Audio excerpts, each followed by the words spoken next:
Hello guys, welcome to Free Readers Association. So if you are that type that always scope on newspaper at the junction, you argue a little bit concerning the headlines of the day, gather here. You have it here now. So you'll be able to listen to detailed analysis from experts concerning news around. So guys, let's gather here and hear from the experts. Well, thank you for staying with us. It's now time for us to go deep into the newspapers, front page, and our headlines. The reviewers are here with us. Chuks Akuna and, of course, Simon Musa is also here. Good morning, gentlemen. Good morning. Glad to be with you. Yeah, good morning, gentlemen. Good morning, Kole. You guys are looking neat. Dapper this morning. All right, let's begin with our first paper this morning and look at our headlines.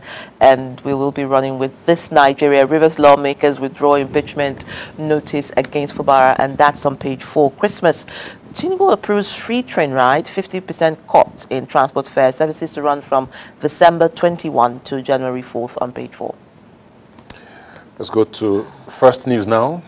Rivers crisis. 27 pro-Wike lawmakers withdraw impeachment notice against Fubara. Says we won't return to PDP. Fubara signed 8-point resolution. Rivers Assembly begins peace deal, withdraws impeachment notice against Fubara. Rivers elders leaders reject peace resolution.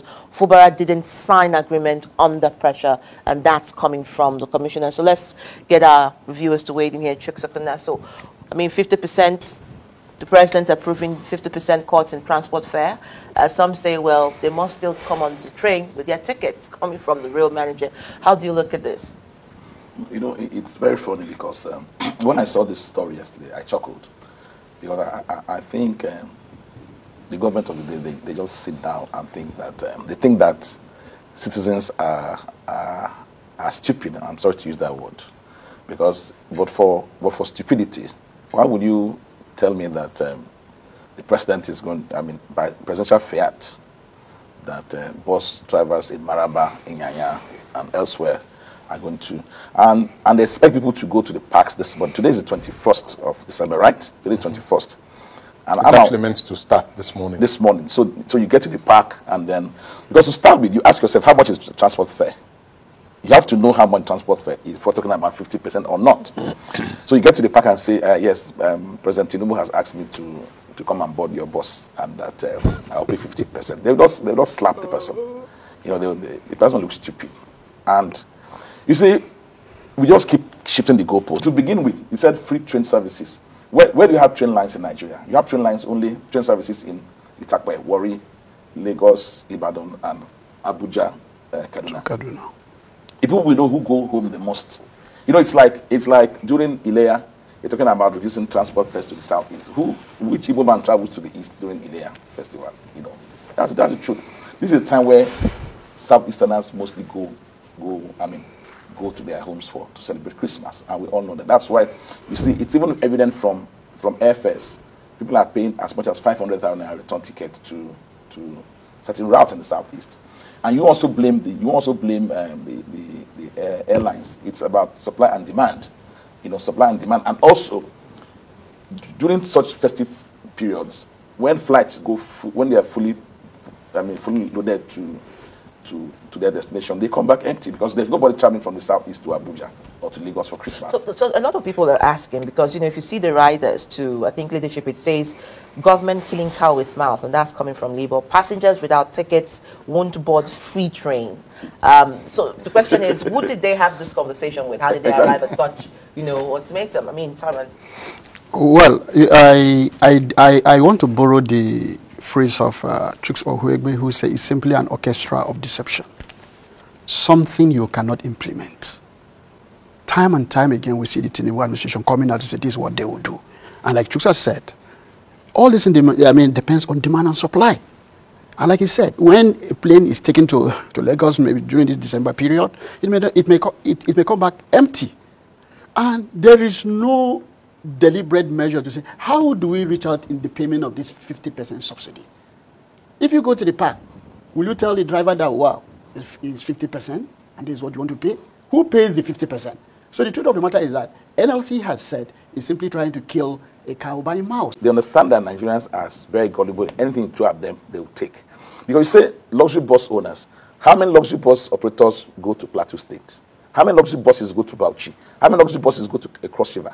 The only routes that have luxury buses, this is the southeast, you know. Yeah, Onitsha. perhaps that's actually the target, because you raised it earlier. You say what? That probably could be the target of the federal government, because you raised it earlier, that most of the people who travel during Christmas period are Southeasterners. Yes, but Enugu, you don't have luxury buses flying in Enugu. Where you have the routes you have, you have Onitsha, you have Aba, you have Port Harcourt.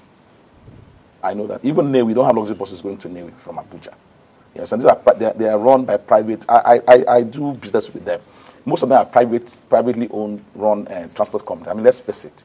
So who did you meet with?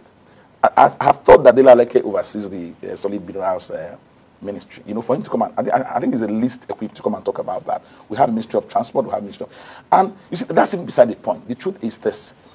Don't be surprised that in January we'll come back and they tell us that during Christmas that they spent 1 trillion naira subsidizing transport fares. That's the truth.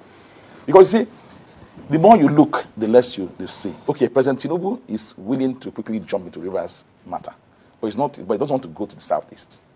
Last week, when Malagi, the minister, said the federal government had no hand in the Rivers crisis, I chuckled. But a few days later, I was proved right, because the president came to show.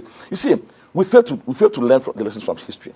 In 2014, Al-Makura, in neighboring Nasarawa State, they had 24 lawmakers, 20 were PDP members. When they moved to impeach Tanko Al-Makura, Lai Mohammed, who was the APC spokesperson, he didn't even wait to come to Abuja. From Ilorin, he started shouting, international press conference in Ilorin, accusing Jonathan of trying to remove Al-Makura, as if Jonathan would take over from Al-Makura as governor of Nasarawa State. But it happened. Jonathan later intervened. Al-Makura came to Abuja, met with some officials very quietly. No paper was signed, nothing. And we didn't hear, and he wasn't impeached. You know, they reached a political solution. Nothing wasn't. But we see, I saw reports where, because the media also has to help democracy grow, because we're the fourth estate of the realm.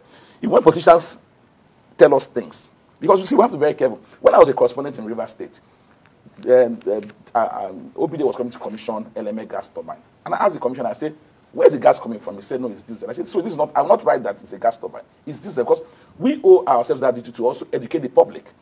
These 27 lawmakers who are from River State, who defected, in the eyes of the law, they no longer exist as lawmakers. They are like you and I. They are the ordinary people on the street. So for the media to report that they say that they've withdrawn impeachment proceedings against you, how? And when? As who? Because you see, the law is very clear. You defect, you lose your seat. So in the eyes of the law, they don't even exist anymore.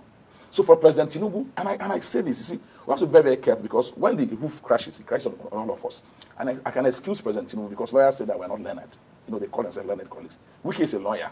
Nobody is a lawyer. Femi Badabia Melanichi is a lawyer. So they should know that what they did that day was illegal. Because one, the arrow, like the talk said, the arrow already left the bow.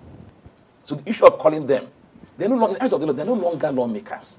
So the issue of telling them to go back and sit, it's a breach, it's an affront on our constitution. Because you see, just as the constitution gives powers to the president, it also gives powers to you, Kunle, and me.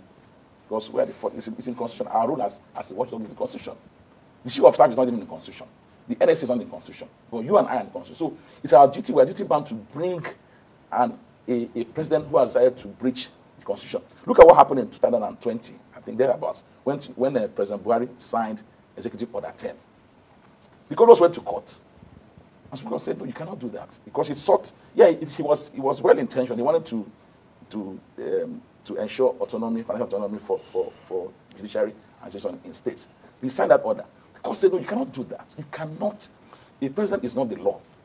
A president, that's why you say you have three arms of government: executive, legislature, and judiciary. And in the thinking of the framers of theory of separation of powers, Baron Montesquieu, Jean Jacques Russell, and all of them, you know, hundreds of years, because they've tinkered with several models. The president, the judiciary swears in the president or the governor. The governor misbehaves, the assembly, they remove him. So, because if you wrap all the powers into somebody, if Tinubu becomes president and lawmaker and law interpreter, then he becomes an emperor. That's it. So Tinubu had no right to sit on that, because that matter was already in court. And as far as the law is concerned, the constitution, anybody can, because I've been a journalist for close to 30 years, that those lawmakers are no longer lawmakers. They are ex-lawmakers. And PDP has said that they no longer represent us. What is left for INEC now is to declare, is to fix dates. I understand INEC is going to fix elections for February. Rivers, those 27 seats, they have to field people to contest those elections.